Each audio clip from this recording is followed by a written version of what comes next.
Hello students, welcome to my YouTube channel. And आज हम करने वाले हैं कक्षा 10 की साइंस की वर्कशीट यानी कि विज्ञान की वर्कशीट नंबर 30 जो आपकी 11/9 की वर्कशीट है 2020। 2002 दे दिया इन्होंने 0।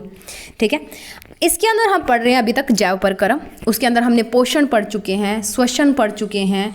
ठीक है, काफ़ी सारी चीज़ें जो है वो हम पाचन क्रिया पढ़ चुके हैं, कई प्रोसेस हमने कर लिए। आखिरी प्रोसेस है हमारा उत्सर्जन। ठीक है, उत्सर्जन है हमारा। उत्सर्जन क्या होता है? देखो, जो जीव होते हैं जैसे मनुष्य ही है, ठीक है, उनके अंदर काफ़ी सारी रासायनिक अभिक्रियाएं होती हैं। खाने को खाना है, उसको पचाना है, सांस लेना है, ठीक है, खून को इधर से उधर लेके जाना है, तो काफ़ी सारी रासायनिक क्रियाएं जो हैं वो इनके अंदर होती हैं। ठीक है, अब रासायनिक क्रियाएं होंगी तो उनका कुछ वेस्ट भी तो निकलेगा। अब मान लो आपका जो शरीर है ना वो एक फैक्ट्री है। अब फैक्ट्री के अंदर काफ़ी सारी चीज़ें बन रही है, जैसे आपके जैव परक्रम है, जैसे पोषण है, ठीक है, श्वसन है, ओके, उसके बाद में जो है पाचन क्रिया है। ठीक है, तो काफ़ी सारी चीज़ें आपके प्रोसेसेस, काफ़ी सारे परक्रम आपके शरीर के अंदर हो रहे हैं। ठीक है, आपके शरीर को एक फैक्ट्री मान लेते हो, तो एक फैक्ट्री में अगर काफ़ी सारी चीज़ें बन रही हैं तो उसका व्यर्थ पदार्थ भी तो बाहर निकाला जाता है ना। तो हम बोलते हैं कि फैक्ट्री से निकलने वाले गंदे पानी या गंद की वजह से प्रदूषण हो गया। तो वैसे ही जो अगर आपका शरीर को आप एक फैक्ट्री मान लेते हो तो उसमें से भी जो व्यर्थ पदार्थ है, गंद जो बच जाता है, जो काम का नहीं होता, वो बाहर निकलता है। और उसी प्रक्रिया को क्या कहते हैं? एक्सक्रीशन कहते हैं या उत्सर्जन कहते हैं।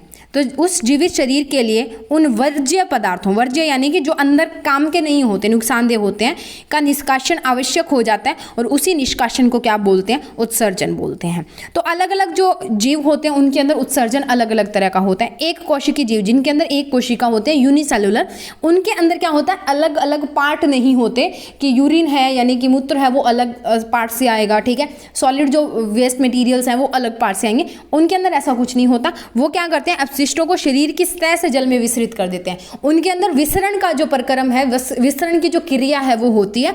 और उस विसरण की क्रिया से वो क्या करते हैं? अपने शरीर की सतह पे से जो व्यर्थ होता है उसको बाहर निकाल देते हैं, आसपास वाले पानी में छोड़ देते हैं। जैसे अमीबा वगैरह की हम बात करें तो बहुकोशिकीय जीव जैसे मैन है, मनुष्य है या जानवर हैं, उनके अंदर विशिष्ट अंग होते हैं, स्पेशल ऑर्गन्स होते हैं एक्सक्रीशन के लिए, उत्सर्जन करवाने के लिए या व्यर्थ को, अपशिष्ट पदार्थों का निष्कासित करने के लिए। ठीक है, अब उसके बाद में हम करते हैं मानव उत्सर्जन। मानव उत्सर्जन के अंदर हमारे पास क्या क्या चीज़ें होती हैं? एक तो वृक्क होता है। वृक्क के अंदर क्या होता है? वृक्क हमारी जो रीढ़ की हड्डी होती है उसके दोनों साइड होती हैं, 2 किडनीज होती हैं, 2 वृक्क होते हैं। ठीक है, अब वृक्क में जो है वो हमारा पूरा जो प्रोसेस होता है यूरिन वाला वो शुरू होता है। ठीक है, उसके बाद में हमारे पास देखो, मानव के उत्सर्जन तंत्र का मुख्य कार्य शरीर से नाइट्रोजन युक्त वर्ज्य पदार्थों को, नाइट्रोजन वाले यूरिक एसिड जैसे हो गया, यूरिया जो हो गया, उनको बाहर निकालता है।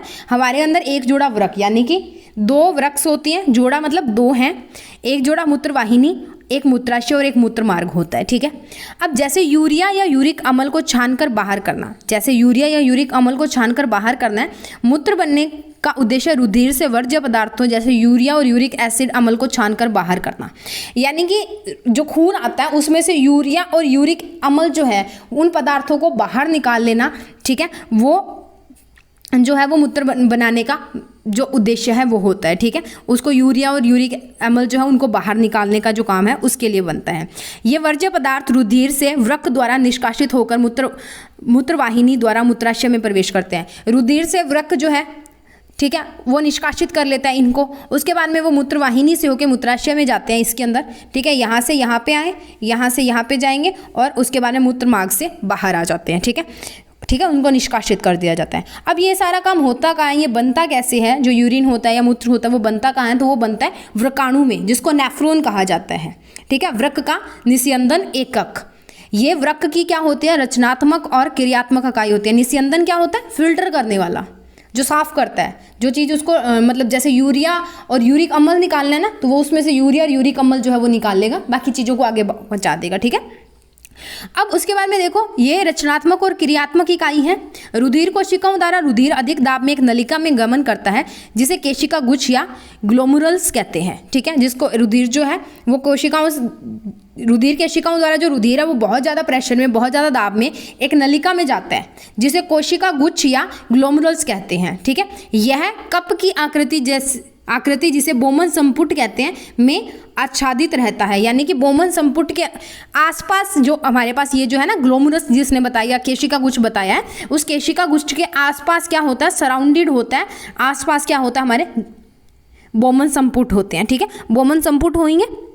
क्लियर हो गया यहाँ तक? ये आपको दिख रहा है, ये देखो बोमन संपुट, ये पीली सी रेखा वाला दिख रहा है, और इसके अंदर जो है यानी पिंक पिंक से जो आपको दिख रहा है, लाल लाल से, ये ग्लोमेरुलस होते हैं। ठीक है, उसके बाद में काम क्या क्या होता है, कौन कौन से क्या क्या काम करते हैं, तो सबसे पहले है कि मूत्र निर्माण की विधि क्या है। तो पहले क्या होता है, अधिक दाब से जो हमारे के अंतर्गत कोशिका गुच्छ के अंदर क्या होता है, अति सूक्ष्म निस्यंदन, जिसको अल्ट्रा फिल्ट्रेशन बोलते हैं, द्वारा विलय पदार्थों को बोमन संपुट में धकेलता है। यानी कि जो अति सूक्ष्म निस्यंदन है वो कहाँ पे होती है, केशिका गुच्छ में, और उस केशिका गुच्छ के आसपास क्या होता है, बोमन संपुट। तो वो क्या करता है, उनका निस्यंदन करके बोमन संपुट में धकेल देता है। ठीक है, तब रुधिर नलिका द्वारा प्रवाहित होता है, फिर रुधिर जो है वो नलिका से प्रवाहित होगा, और उसमें से ग्लूकोज, अमीनो अम्ल और लवण और जल जो है वो दोबारा उनका अवशोषण करना लिया जाता है, पुनः अवशोषण हो जाता है, सोख लिया जाता है उनको। ठीक है, रीएब्जॉर्ब जिसको कहते हैं। सो जैसे जैसे मूत्र नलिका से प्रवाहित होता है, कुछ आयन जैसे पोटाशियम का आयन है के पॉजिटिव, अमोनियम आयन है, ठीक है, वो भी रुधिर में प्रवाहित हो जाते हैं, मूत्र में प्रवाहित हो जाते हैं। तब संग्राहक वाहिनी मूत्र एकत्रित करती है, संग्राहक वाहिनी जो है वो मूत्र को एकत्रित करेगी। ठीक है, फिर दोबारा उसमें जो पानी होगा उसको दोबारा पुनः अवशोषण जो है वो हो जाएगा, पुनर्अवशोषण हो जाता है। ठीक है, उसके बाद में इस यूरिया के अंदर अब जल को भी सोख लिया। ठीक है, बाकी सारे अम्ल, लवण, जो अमीनो एसिड, ग्लूकोज से उनको भी सोख लिया। के पॉजिटिव और NH4 जो है वो उसके साथ ही बाहर आ जाते हैं मूत्र के साथ। तो अब मूत्र में क्या रह गया, यूरिया, यूरिक अम्ल और एक ऐसा वर्णक जो उसको पीला रंग देता है। ठीक है, वो बचे। अब ये बना लिया, कौन बनाता है वो हमने देख लिया। मानव के उत्सर्जन तंत्र में क्या क्या जो पार्ट्स होते हैं, उसके अंग क्या क्या होते हैं या कहाँ पे वो होता है वो हमने देख लिया। अब बात करते हैं इसके निष्कासन की कि निष्कासित कैसे होता है। अब जब चीज़ बन गई, मूत्र जब बन गया तो बनने के पश्चात वृक्क से मूत्रवाहिनी में जाता है, यहाँ से यहाँ पे आएगा। ठीक है, उसके बाद में मूत्राशय तब तक भंडारित करता है, ये मूत्राशय जो है इसको तब तक भंडारित करता है जब तक कि फैले हुए मूत्राशय का दाब मूत्र मार्ग द्वारा उसे बाहर न कर दे। यानी कि जब तक आप पी नहीं करते, मूत्र नहीं करते, तब तक ये जो है मूत्राशय जो है उस मूत्र को इकट्ठा करके रखता है, और उसके बाद में जो है मूत्र मार्ग उससे इसको बाहर निकाल देता है। ठीक है, उसके बाद में चलते हैं इसके क्वेश्चंस पे और डिस्कस कर लेते हैं इसके क्वेश्चंस को। सो स्टूडेंट्स, फर्स्ट क्वेश्चन है, एक कोशिकीय जीव किस प्रकार से उत्सर्जन क्रिया करते हैं। तो एक कोशिकीय जीव अपशिष्टों को शरीर की सतह से जल में विसरित करते हैं। विसरण का जो प्रोसेस है ना, विसरण का जो क्रियाक्रम है वो होता है इनके अंदर। बहुकोशिकीय जीवों और में उत्सर्जन एक कोशिकीय जीवों से किस प्रकार भिन्न है।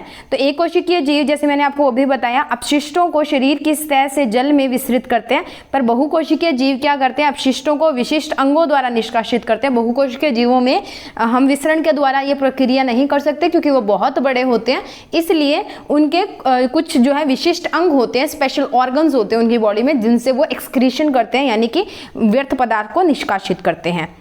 वृक्क की कार्यात्मक इकाई क्या है। तो वृक्काणु जो है, यानी कि जिसको नेफ्रॉन बोला जाता है, वो इसकी रचनात्मक और क्रियात्मक इकाई दोनों है। तो पेपर में अगर आपको रचनात्मक पूछा जाता है तो ही वृक्काणु है, और अगर आपको क्रियात्मक पूछा जाता है तो भी वृक्काणु ही है, यानी कि नेफ्रॉन। उसके बाद में है फोर्थ क्वेश्चन, मूत्र निर्माण में अति सूक्ष्म निस्यंदन में महत्वपूर्ण भूमिका है। नेफ्रॉन में यह क्या होती है, तो अति सूक्ष्म निस्यंदन जो है बोमन स्फुट की गुहा में पाए जाने वाले कोशिका गुच्छ में होता है। ठीक है, जो हमारे पास नेफ्रॉन है ना, उसके अंदर बोमन संपुट होते हैं, और उन बोमन संपुट के अंदर कुछ कोशिका का एक गुच्छ पाया जाता है, उसके अंदर ये जो काम है वो होता है।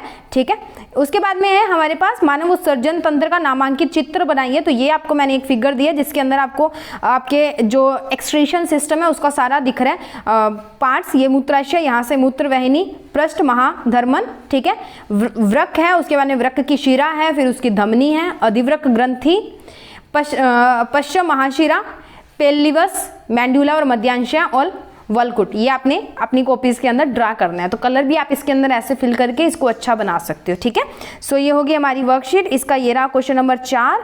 उसके बाद में बात कर लेते हैं बाकी तीनों क्वेश्चन, 4 क्वेश्चंस की, सॉरी 5 नंबर क्वेश्चन था ये।